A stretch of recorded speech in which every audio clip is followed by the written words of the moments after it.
6 centimetre त्रिज्या वाले एक अर्धगोले को पिघलाकर 1 सेंटीमीटर त्रिज्या वाली कितनी गोलाकार गोलियां बनाई जा सकती हैं? बताओ। तो अर्धगोले का आयतन कितना होता है सर? 2/3 पाई आर क्यूब, यही होता है। और यहां पर आर बराबर कितना है? 6। तो यहां पर आर बराबर कितना है? 6 है सर। तो बड़ी आकृति यही है ना।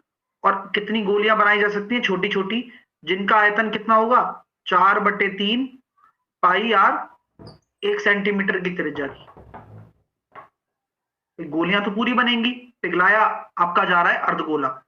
तो कॉमन सेंस वाली बात है सर, पाई से पाई कट गया, 3 से 3 कट गया, आंसर कितना निकल कर आएगा? 216/2 108। तो कितनी गोलियां बनाई जा सकती हैं छोटी छोटी? 108 गोलियां बनाई जा सकती हैं। शानदार क्वेश्चन होता है। इसी क्वेश्चन को हम कहते हैं वॉल्यूम कन्वर्जेशन। किसी भी आकृति से कोई भी आकृति बनानी हो, दोनों के वॉल्यूम को बराबर कर दो।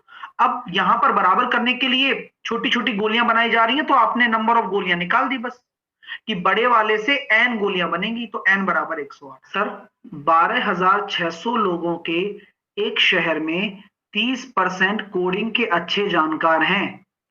कुल जनसंख्या का 1/4 अभी भी बुनियादी कोडिंग पाठ्यक्रम में है।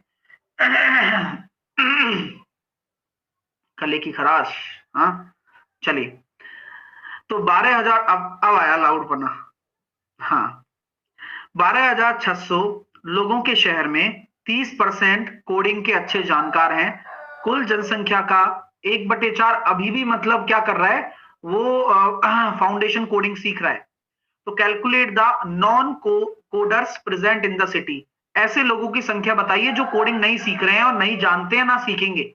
तो भैया देखो, 30% ये हो गया, 25% आपका ये हो गया। तो कुल मिलाकर मैं कह सकता हूं कि 55% ऐसे हैं जो कोडिंग सीख रहे हैं, कर रहे हैं। लेकिन 45% ऐसे हैं जिनको कोई लेना देना नहीं है। कोई भी चीज होती है वो 100% के गोल से निकल कर आती है। अब 30 और 25 को अगर हटा दिया जाए तो 45% ऐसे होंगे जिनको कोई लेना देना नहीं है। तो 45% किसका? 12,600 का। कैलकुलेट कर लेंगे तो बस 12,600 को आप लिखना चाहें तो मैं इसको लिख सकता हूं 6300। आधा क्यों कर दिया? क्योंकि इसको मैं दुगना करना चाहता हूं। तो सॉल्व करना आसान हो गया ना। तो 9×27 5670 यूनिट डिजिट से भी कर सकते हो। इकाई का अंक कितना आ रहा है? 7 आ रहा है। बस हो गया। नीचे दी गई आकृति में एक त्रिभुज एबीसी की भुजा AB पर लंब CO डाला गया है, यानी कि CO आपका AB पर लंब डाला गया है। BCO आपको 65 दे रखा है। BAD आपको दे रखा है 25। आपको ADC निकालना है, यानी कि आपको कौन सा एंगल निकालना है? ADC, आपको ये एंगल निकालना है। निकालते हैं भाई। बहुत प्यारा कंसेप्ट बताऊंगा, बस आप लोग फोकस बनाए रखिएगा। सर कैसे करेंगे? तो आप देखिए ट्राइंगल BOC में ये आपका 65 है, ये आपका 90 है, तो ये वाला कोण क्या हो जाएगा? बताते जाओ, बस चीजें सीखनी है ना। तो ये 65 है, ये आपका 90 है, तो 155 और ये हो जाएगा आपका 25 डिग्री हो जाएगा। अरे 25 ही तो होगा, इस ट्राइंगल BOC की बात कर रहा हूं केवल और केवल। तो ये 25 हो गया। अब आपसे मैं कह सकता हूं क्या कि इस वाले ट्राइंगल में आपका ABC भी 25 है और आपका OBC भी 25 है। देख लो, देखो। तो आपके सामने साफ साफ निकल कर आ गया, सर ये वाला कोण 25 है, ये वाला कोण 25 है, तो ये वाला कोण कितना हो जाएगा? 50। क्या बात है सर, डायरेक्ट बता सकते हो ना? कारण बताओ। कारण क्या है कि मैंने डायरेक्टली कह दिया कि ये 50 होगा। अरे सर इसमें कौन सी बड़ी बात है?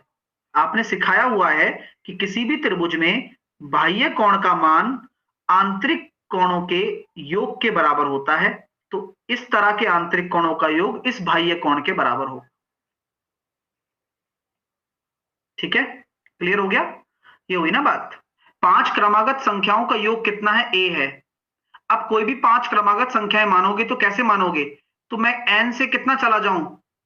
n, n+1, n+2, n+3, n+4, ये 5 हो गई।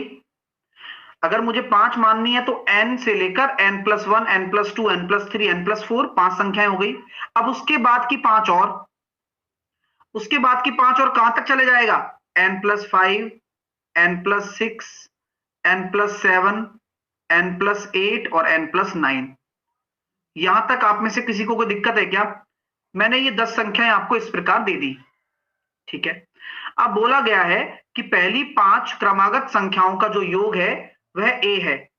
हालांकि ये चीज मैं आपको पहले भी बता चुका हूं, लेकिन फिर भी चलो मेरा मन कर रहा है दोबारा बताने का, कि अगर इनका योग आपको a दे रखा है तो कितना हो रहा है? 5n प्लस 7 और 3 10 बराबर a हो गया। बोलो। और उसके बाद की जो 5 पूर्णांक है उनका योग कितना है? b है। तो उसके बाद की 5 पूर्णांक कितनी हो गई? 5n प्लस 7, 6 और 5 11, 11 और 9 20 और 20 और क्या कहते हैं 15 35 35। ये कितना हो गया? b हो गया, ठीक है। अब आपसे क्या कहा जाता है? b माइनस a कर दो। कितना आ रहा है? 25 बटे 100 कर दो, बटे 4, 1/4 आंसर आ गया। तो जब आपको कुछ भी ना आए तो ट्राई किया करो, ना कि ये सोचा करो ट्रिक क्या लगाऊं, वो क्या लगाऊं, ये क्या लगाऊं, वो नहीं सोचना है। आपको बस अपना प्रोसेस फॉलो करना है। पेपर यही है। गणित क्या सिखाता है? गणित कभी भी ये नहीं कहता कि भाई तुमसे नहीं होगा। आप ज्यादा सोचने लग जाते हो कि मैं ये भी रट लूं, ये भी रट लूं, ऐसे काम नहीं चलेगा। आपको सिंपल क्वेश्चन को सॉल्व करना है, आंसर अपने आप आने लगेंगे। यदि अरविंद 13 वस्तुओं को 12 रुपए में खरीदता है और सभी 13 रुपए में 12 वस्तुओं को बेचता है 12 की दर से, तो यहां पे कह रहा हूं मैं कि 12 रुपए में 13 तो खरीद रहा है और बेचने का क्या हिसाब है? बोले सर 13 रुपए में 12 बेच रहा है, तो कॉमन सेंस वाली बात है, बराबर करना पड़ेगा। इसको 12 से गुणा करो, यानी कि 144 तो आपका खरीद मूल्य है, और इसको 13 से गुणा करो, 169 आपका विक्रय मूल्य है। तो 144 में खरीद रहे हो, 169 में बेच रहे हो, कितने का प्रॉफिट हो गया? 5 25 का। 25 का प्रॉफिट है किसके रेस्पेक्ट में? हमेशा क्रय मूल्य के रेस्पेक्ट में होता है। सॉल्व कर लो। अब काटा पिट्टी चालू रखनी चाहिए तो हो जाएगा।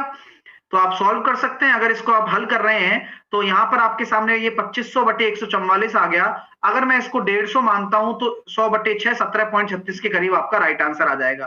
फिर भी अगर आपको सॉल्व करने में तकलीफ जरा सी भी हो रही है तो आप 4 से काट लीजिए। 4 तिया 12, 4 अट्ठे 32, सॉरी 4 तिया 12, 4 छकी 24, और 4 से काटा मैंने इसको 25 बार, तो ये आ गया 625 बटे 36। ठीक है। अब 36 के पाड़े में आप एक बार जा सकते हैं, उसके बाद 72 आ रहा है, यानी कि तो 36 तो बचेगा नहीं, 26 बचेगा, तो 7 बार जाएगा, तो लगभग 17 पॉइंट कुछ आ गया। 12 भुजाओं वाले एक नियमित बहुभुज की बात की जा रही है, तो उसमें आंतरिक और बाह्य कोण के बीच का अंतर। जब n बराबर आप 12 बोल ही रहे हो तो यार मैंने बताया और ना आए ऐसी बात हो सकती है क्या? एक्सटर्नल एंगल अगर आपको निकालना है तो मैंने क्या कहा था? 360 डिग्री बटे 12, तो यहां से कितना निकल कर आएगा? 30 डिग्री। ये लो, जब एक्सटर्नल एंगल 30 डिग्री आ गया तो इंटरनल एंगल क्या हो जाएगा? खुद बताइए आप, क्या हो जाएगा आंतरिक कोण?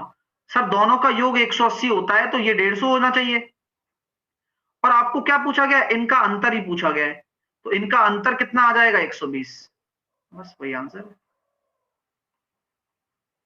तो यहां पॉइंट क्या निकल कर आता है? Internal angle plus external angle का जो योग होगा वह 180 होता है हमेशा प्रत्येक कोण के लिए।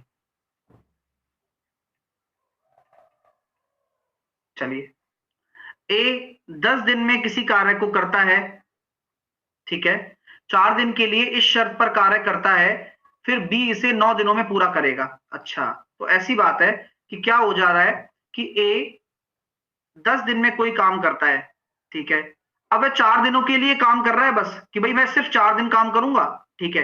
फिर उसने शर्त ये लगाई कि बाकी जो बचा हुआ काम है वो 9 दिन में बी कर लेगा। तो सॉल्व कर दिया, 6a बराबर कितना आ गया? 9b आ गया। तो ए और बी की एफिशिएंसी का जो रेशो आएगा वो कितना आएगा? 3 तिया 9, 3 दूनी 6। टोटल वर्क निकाल के बताओ। सर ए की एफिशिएंसी यहां 3 रख दूं तो 30 मेरा टोटल वर्क हो गया। बोला गया है अगर ए और बी दोनों साथ में काम करें तो कितने दिन लगेंगे? दोनों साथ में काम करेंगे तो 3 और 2 5 की एफिशिएंसी से 30 काम 6 दिन में निपट जाएगा सर, बढ़िया तरीके से। तो 6 डेज आपका राइट आंसर आने वाला है।